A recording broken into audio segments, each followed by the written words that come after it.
তিনি হাঁটলে মিছিল, বসলে জনসভা। বলছি মুজিবুর রহমানের কথা। একজন ছাত্র নেতা থেকে কিভাবে জননেতা হয়ে উঠতে হয় তার সবচেয়ে বড় উদাহরণ মুজিবুর রহমান।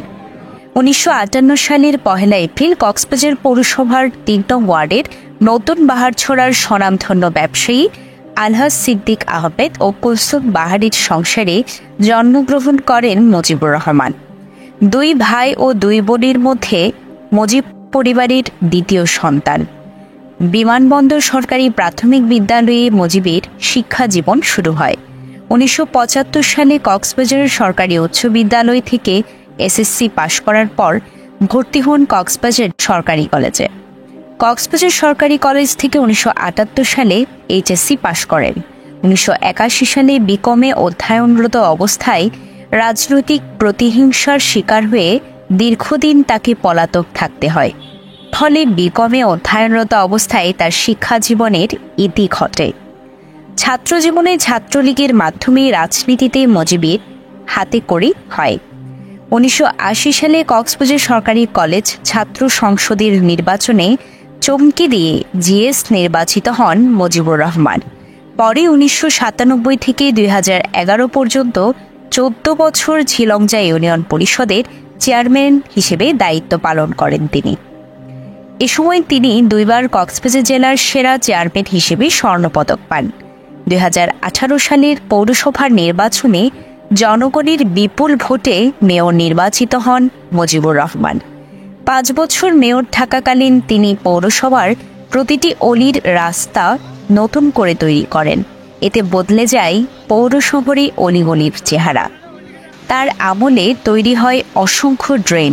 এতে বর্ষাকালের জলবদ্ধতা থেকে পৌর শহরের বাসিন্দা অনেকটা মুক্ত হয়েছেন। প্রতিটি অলিগলি সড়ক মহাসড়কে বসিয়েছেন স্ট্রিট লাইট।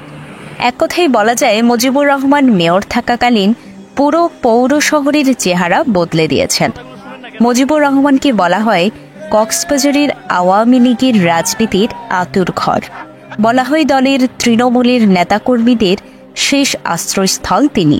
তিনি কক্সবাজার পৌর আওয়ামী লীগের 2 বারের সভাপতি ছিলেন। বর্তমানে তিনি দ্বিতীয় মেয়াদে কক্সবাজার জেলা আওয়ামী লীগের সাধারণ সম্পাদকের দায়িত্বে রয়েছেন। 2023 সালে কক্সবাজার পৌরসভার নির্বাচনে দলীয় মনোনয়নে বঞ্চিত হওয়ার পরও পরিবারের সদস্যদের বিরুদ্ধে গিয়ে নৌকা প্রতীকের মেয়র প্রার্থী মাহবুবুর রহমানের বিজয়ে তিনি রেখেছিলেন সবচেয়ে বেশি ভূমিকা। শুধুমাত্র নৌকা প্রতীকের বিরুদ্ধে নির্বাচন করবেন না বলেই তিনি 2024 সালের দ্বাদশ জাতীয় সংসদ নির্বাচনে প্রার্থী হওয়ার সুযোগ থাকার পরও তিনি প্রার্থী হননি। গণমানুষের অধিকার আদায়ের জন্য শিকার হয়েছেন অত্যাচার নির্যাতনের। 1/11 সময় কক্সবাজার পৌর আওয়ামী লীগের সভাপতি ও সংগঠক হওয়ার কারণে কোনো অভিযোগ ছাড়া 9 মাস কারাগারে বন্দী রাখা হয় তাকে। বিভিন্ন আন্দোলনের সময় গুলিবিদ্ধ হয়ে মৃত্যুর মুখ থেকে ফিরে এসেছেন এই নেতা। যে কোনো দুর্যোগে দুঃসময়ে তিনি মানুষের পাশে ছিলেন। কোভিড মহামারীর সময় মানুষের সেবা করতে গিয়ে তিনি নিজে আক্রান্ত হন। এ সময় অক্সিজেনের অভাবে যাতে মানুষ কষ্ট না পায় সেজন্য মুজিবুর রহমান নিজ খরচে কক্সবাজার সদর হাসপাতালে প্রথম হাই ফ্লো নজেল ক্যানোলা উপহার দেন। তার কাছে সাহায্য চেয়ে খালি হাতে ফেরত এসেছেন এমন কথা আজও শোনা যায়নি। তার কাছে সাহায্য চাইতে আসা মানুষকে তিনি কে কোন দলের সেই ভিত্তিতে কখনো বিচার করেননি। এ বিষয়ে মুজিব বলেন তিনি বিশ্বাস করেন দল মতে ঊর্ধ্বে গিয়ে সকলের একটাই পরিচয়, আর সেটি হচ্ছে তারা মানুষ। কক্সবাজারের মানুষেরা তাকে ভালোবেসে ডাকেন মুজিব বদ্দা। এই মুজিব বদ্দা আবার মুজিব চেয়ারম্যান নামে দেশের সর্বদক্ষিণের এই জেলার সকলের কাছে পরিচিত। আসন্ন কক্সবাজার সদর উপজেলা পরিষদ নির্বাচনে মুজিবুর রহমান চেয়ারম্যান পদে নির্বাচন করছেন। নির্বাচিত হলে সদর উপজেলার প্রতিটি গ্রামকে শহরে রূপান্তর করার অঙ্গীকার করেন কক্সবাজার পৌরসভার সাবেক এই মেয়র।